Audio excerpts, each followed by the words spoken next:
ಮಾವನ ಒಪ್ಪಿಗೆ ತಗೊಂಡೇ ಈ ಮದುವೆ ಮಾಡಬೇಕು ಅನ್ನೋದಾದ್ರೆ ರತ್ನನ್ ಮದುವೆನ ಮರ್ಸ್ಬಿಡಪ್ಪ.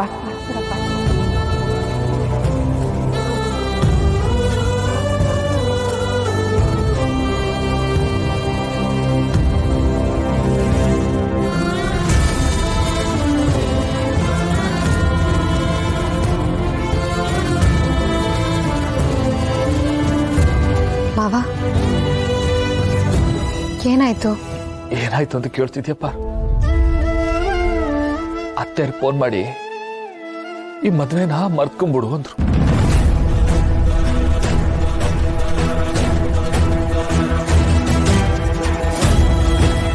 ಮಾವನ್ ಒಪ್ಸೆ ಈ ಮದ್ವೆ ಆಗ್ಬೇಕು ಅಂದ್ರೆ ಈ ಮದ್ವೆ ಸಾಧ್ಯನೇ ಇಲ್ಲಪ್ಪ ಅಂದ್ಬಿಟ್ರು.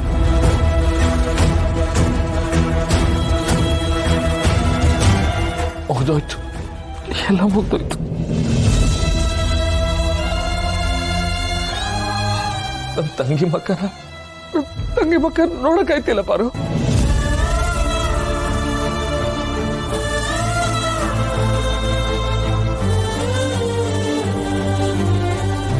ಯಾಕೋ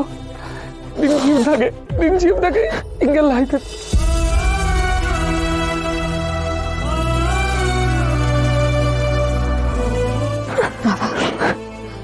ಸಮಾಧಾನ ಮಾಡ್ಕೊ ಮಾವ.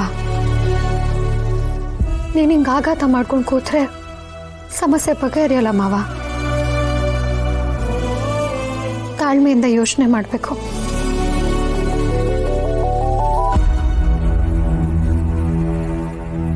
ತಾಳ್ಮೆ? ಯಾವ ತಾಳ್ಮೆ ಬಗ್ಗೆ ಮಾತಾಡ್ತಿದ್ಯಾ ಪಾರು?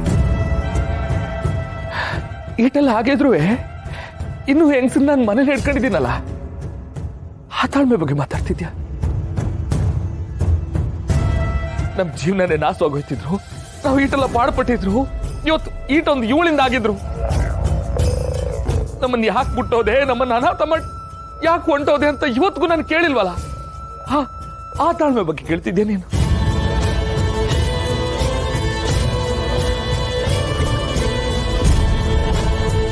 ಆಗ ಹೋಗಿದ್ದೆಲ್ಲ ಯೋಚನೆ ಮಾಡಿ ಏನಪ್ಪ ಪ್ರಯೋಜನ?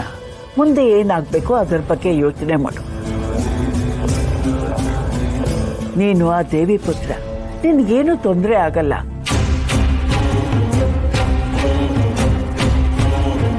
ಭಾವ,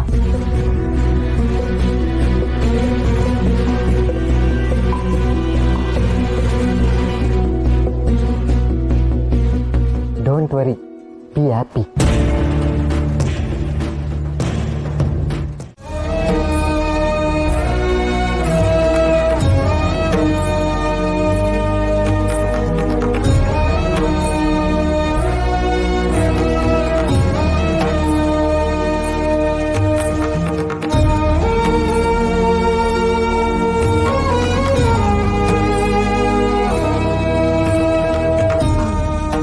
ರಾಣಿ, ನಾನು ಹೇಳಿದ ಕೆಲಸ ನೆನಪಿಂದ ಆ ಮಾತನ್ನ ಎಸ್ತಿದ್ಯಾ ತಾನೆ? ಬಿಸಾಕಿವನಿ ಅದಕ್ಕೆ. ಒಳ್ಳೇದಾಯ್ತು. ಆ ಮಾತ್ರೆ ಶತ್ರು ಕೈಗೂ ಸಿಗ್ಬಾರ್ದು ರಾಣಿ. ನಿಧಾನವಾಗಿ ಮನುಷ್ಯರನ್ನ ಕೊಲ್ತಾ ಬರುತ್ತಾ ಮಾತ್ರೆ. ಬುಡಿ ಅದಕ್ಕೆ.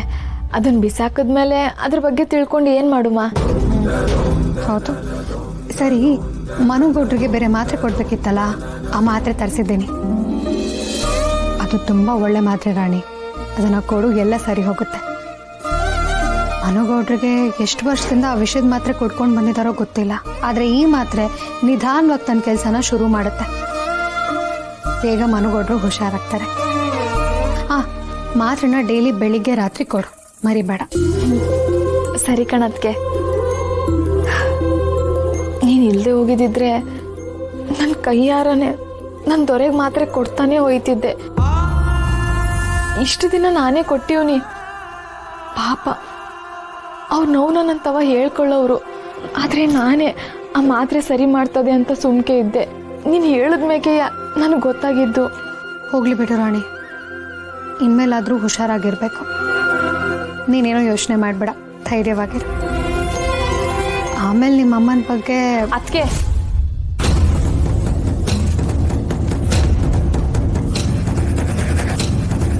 ಆ ವಿಶ್ವಾಗಿ ನಂತವ ಏನು ಮಾತಾಡಬೇಡ. ಖಂಡಿತವಾಗ್ಲೂ ನಾನು ಮಾತಾಡಲ್ಲ ರಾಣಿ. ಅಥವಾ ನೀನು ಒಪ್ಕೋ, ನಿನ್ನ ತಾಯಿ ಜೊತೆ ಹೋಗಿ ಮಾತಾಡು ಅಂತನೂ ನಿನ್ನ ಹತ್ರ ನಾನು ಫೋರ್ಸ್ ಮಾಡಲ್ಲ. ಆದರೆ ಸತ್ಯ ಮರೆಯಲ್ಲಿದ್ದಾಗ ಸುಳ್ಳು ಅನ್ನೋದು ತಾಂಡವಾಡ್ತಿರತ್ತೆ. ಆದರೆ ಸೂರ್ಯನ ಬೆಳಕು ಸತ್ಯದ ಮೇಲೆ ಬಿದ್ದೇ ಬೀಳತ್ತಲ್ವಾ? ಆಗ ಸುಳ್ಳೇನು ಅಂತ ನೀನೇ ನೋಡ್ತೀಯ. ಸತ್ಯ ಗೊತ್ತಾಗತ್ತೆ.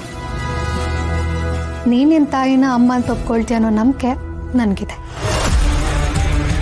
ಅಲ್ಲಿವರೆಗೂ ನಾನೇನು ಮಾತಾಡಲ್ಲಪ್ಪ. ನೀವು ಹುಷಾರಾಗಿ ಹೋಗಪ್ಪ. ಅದಕ್ಕೆ ನನ್ನ ಮಾತಿಂದ ನಿನಗೆ ಸಾನೇ ಬೇಜಾರಾಗಿರ್ಬೋದು, ಆದರೆ ನನಗೆ ನನ್ನ ಅಣ್ಣನೇ ಮುಖ್ಯ. ಆ ನೋವನ್ನ ನಾನು ಹತ್ತಿರದಿಂದ ಕಂಡಿವ್ನಿ. ಆ ದಿನಗಳು ಮರೆಯೋಕ್ಕೆ ಸಾಧ್ಯನೇ ಇಲ್ಲ. ಅದಕ್ಕೆ ಇವತ್ತು ನನ್ನ ಕಲ್ಲಾಗಿ ನನ್ನ ಹೆತ್ತ ತಾಯಿನೇ ದೂರ ಮಾಡಿವ್ನಿ. ಸರಿ ಅದಕ್ಕೆ ನಾನೇನು ಬರ್ತೀನಿ. ಯೋಚನೆ ಮಾಡಬೇಡ, ಎಲ್ಲ ಸರಿಯಾಗತ್ತೆ. ಮಾತ್ರೆ ಕೊಟ್ಟು ಕಳಿಸ್ತೀನಿ ಬಾ.